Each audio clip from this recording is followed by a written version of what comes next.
Hi, my name is Huibo, and this is my audience for today. Hi, I'm David Hui's friend. Hi, I'm Hong. I'm Hui's brother.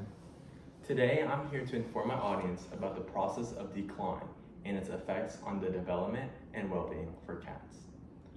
1/3 of cats who have gone the process of decline will later in life have increased chances of having behavioral issues or developmental issues. The process itself includes amputating the first bone on each toe of each paw of a cat.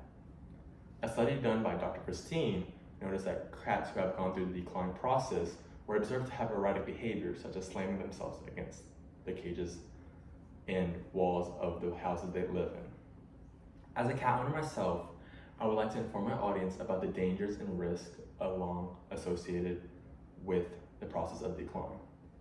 Potential physical effects of decline include infection and chronic pain. Cats can experience back pain and paw pain due to the inability to walk after having the procedure done on their paws, since the removal of the first bone on their paw will make their ability to walk less and less and more impaired each day they live. Another issue or cause for concern is infection. Infection can be caused from necrosis, which is dead tissue after the procedure has been done.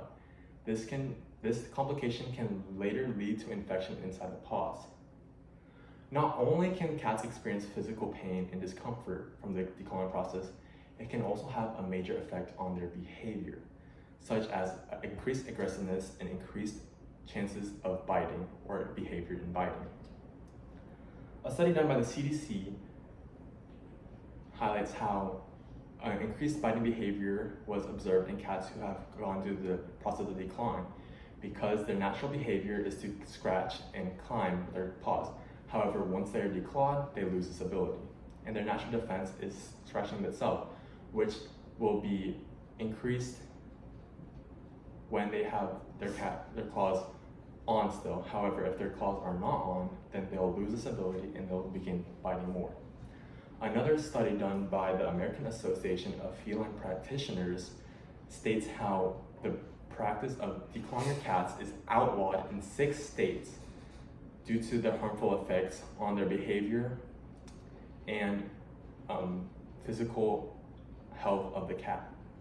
They also note that as a cat gets older, the chances increases for a cat to become more aggressive after the procedure is done.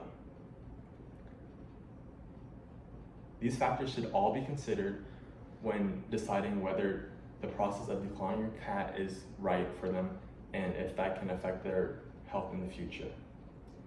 In summation, the behavior effects of a cat from decline can be changed due to increased aggressive behavior or increased biting behavior.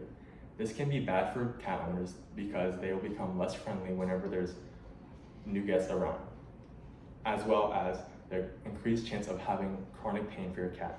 If your cat has experienced back pain or paw pain, this can make it more difficult for them to use their litter boxes and can even lead to them avoiding using litter boxes completely, which is something you don't want as an owner because they will start using the bathroom in places that you don't want, such as your tile floor or in your bedroom. And finally, the chance of infection due to necrosis and nerve damage. These 2 factors can lead to death for your cat, which can be very detrimental, especially when you find a complication within the process or procedure of decline. And once you have an infection, that will cost lots of money to repair and fix. Which is why you should take a lot into consideration when deciding if decline is right for your cat or not.